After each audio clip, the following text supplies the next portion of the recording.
What's up guys, it's me DM and welcome to my vlog. Kung bago ka pa lang dito, mas bago ako. Pero bago mo simulan natin videos, huwag mong kalimutang subscribe ang aking channels.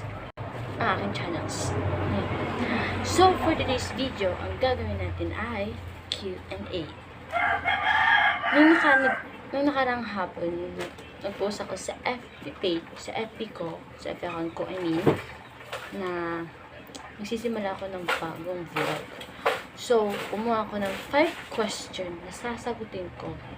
At isi-shoutout ko na rin sila, of course. At nakakuha na nga ako ng 5 questions. So, simulan natin.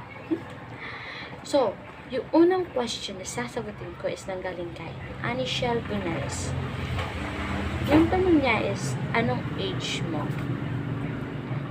Yung age ko is 16 years old pa lang ako, bata pa. Pangalawang question is nanggaling na naman sa kanya. May boyfriend ka na ba?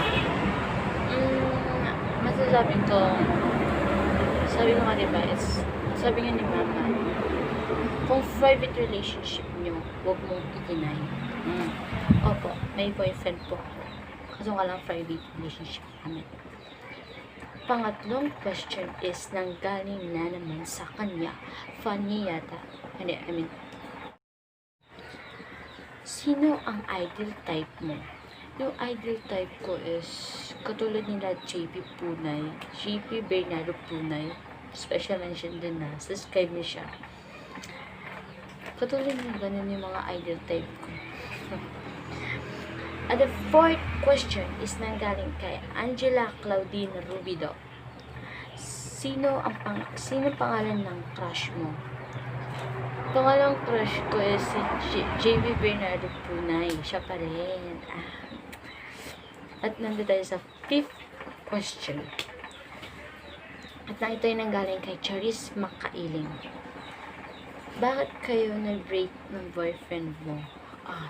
Tamang personal question to.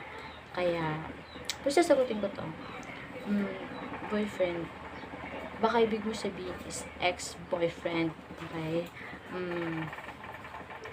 Nag-break kami because, first person, may reason kasi ako nun. Tsaka, yung reason na yun is, baka hindi ko pwedeng isumbong. Kasi personal reason ko yun. So, So guys, andyan nagtatapos ang ating videos. Don't forget to like, share, and subscribe to my channel para updated kayo for more videos.